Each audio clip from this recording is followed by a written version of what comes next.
That dull, ordinary boy. A Keyblade wielder so unlike any I have ever seen. This line has become a bit of defining one of Sora's, for better or for worse. But it's always been a little funny to me. Not just because, haha, Sora got roasted, because coming from Master Xehanort of all people, I find it a bit ironic. See, I don't take this dull ordinary boy line to be a slight on Sora's character we think it is, or even speak to inherent truth of his character. It says more about Xehanort and what he has overlooked.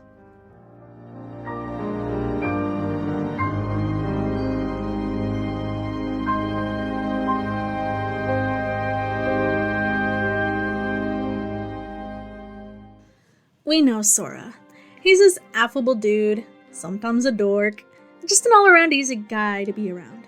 And those who come across him would be inclined to agree, if the countless friends he makes through his journey are anything to go by. Through these friendships he forges connections, which are translated into power. Real power. Now, what if I told you that Xehanort does the same thing? Okay, obviously Mans isn't out here making friends with the Disney characters. At least he hasn't for a very long time. But he does gain power from connections. Only in the most twisted ways. Think about all he has done throughout the series. He is the puppet master, yes. One of the most diabolically big-brain characters in the series. Until we learn what these freaks are up to. But we can see that he manipulates not just the minds of his opponents, but their connections. Xehanort traces connection to puppeteer people. From his own deeds, to his heartless, to his nobody, to his young self. Norts of all kind use their bonds of others to weave an intricate spiderweb, all in the service of Master Xehanort's ultimate purpose. This makes him an incredible foil for Sora, because he seems to, in fact, understand people enough to know the power of these bonds, and to use them and distort them in such a way that he can make game-changing plays on the board that span through lifetimes. Using the same power that Sora does, only with a villain twist on it. Think about how easy it would be for someone like Master Xehanort to discredit Sora. After all, Xehanort worked for all this power that he had, all this connection tracing, timeline hopping, manipulation. But this line of thought that Sora was some Keyblade wielder unlike any he has ever seen, a total dummy for him to use when all other options were exhausted. But Sora turned out to be the worst person for Master Xehanort to scoff at. Or any of us, really. I want to make something clear here. The connections that give Sora strength are not just handouts. They are bonds that Sora has earned through his own merit. It's probably easy to forget because he goes about it so seamlessly and never demands anything in return. From our perspective, all he's doing really is making friends. And well, that's it. He is just doing that. I know, the power of friendship is not a concept that the jaded and cynical seem to care for. But the series kinda does. A lot. And I love it for it. It's like it's a totally uncontested force in the series. In Dream Drop Distance, Xehanort kinda used those bonds against him, as well as Sora's admittedly cocky attitude. I already proved myself. Me and the King and Riku, we can take on anything. Right, Riku? I don't know. As a result, Sora was served a fat-ass humble pie. We see the effects of that failure follow him throughout Kingdom Hearts 3. Just about everyone was goofing on him. Friends, peers, Pete. But the person who got on him the most was arguably himself. In that moment where everyone fell to the tides in the graveyard, we saw Sora at his lowest low, lamenting that without his friends, he is nothing. Sora was discrediting himself, too. But then what happened afterwards? Riku gave him a healthy dose of reality, reminding him you don't believe that, and going out like a badass to slap some sense into the homie.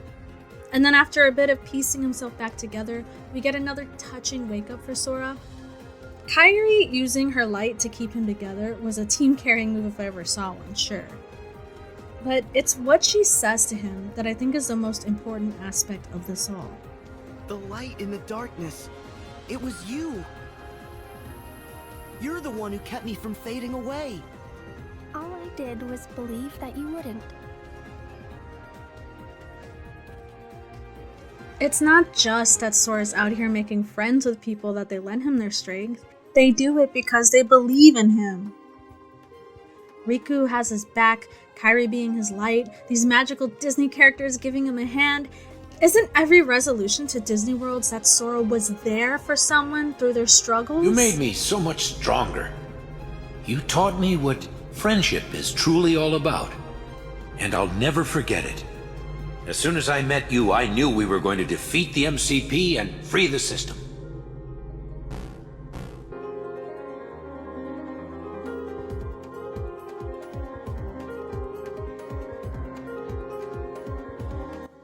It's what friends do. They can rely on each other. And we know it wasn't one-sided. Sora lends others his strength too.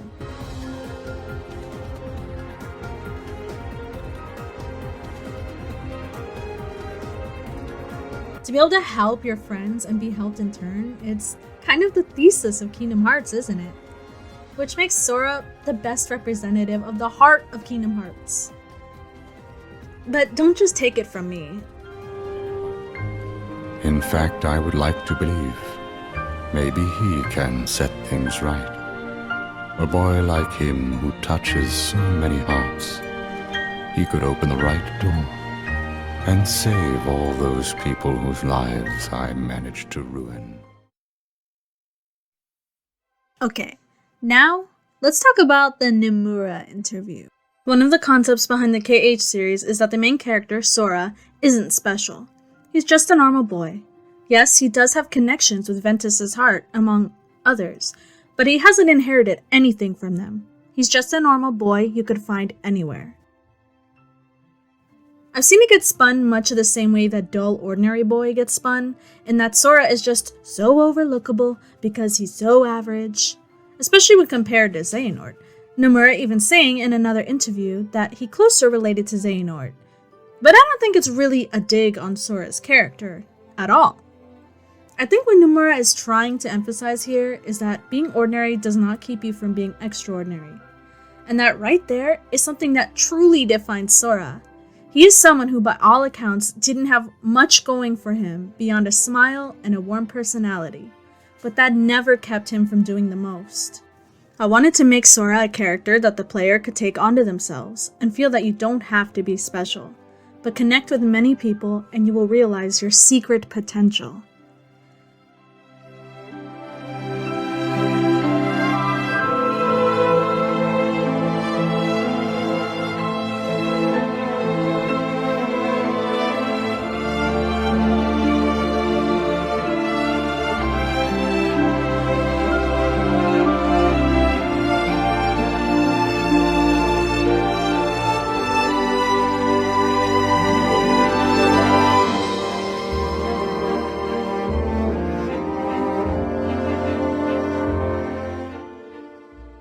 This is what Master Xehanort underestimated.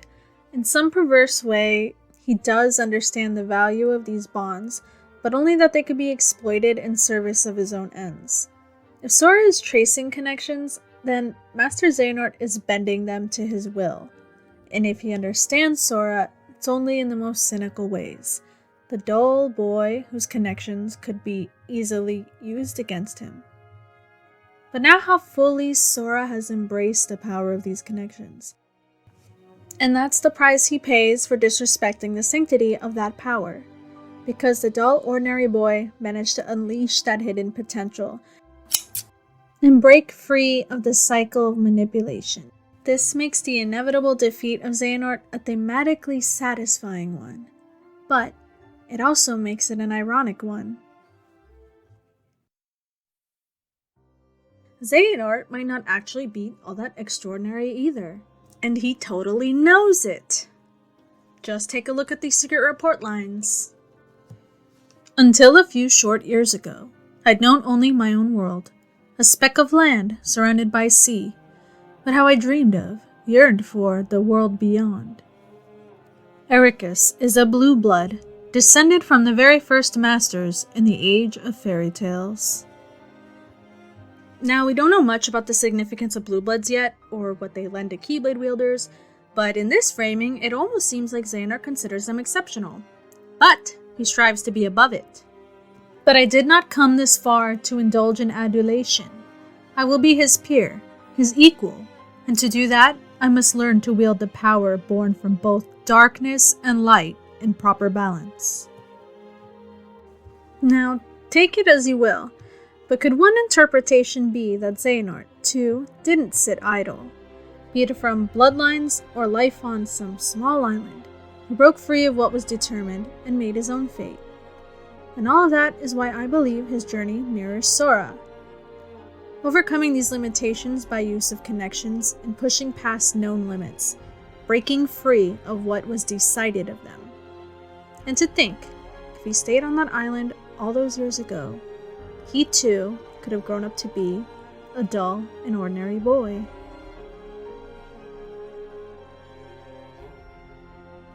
It's actually funny to think that Xehanort underestimated Sora as he did, when in the end, which of them remained the puppet on the strings?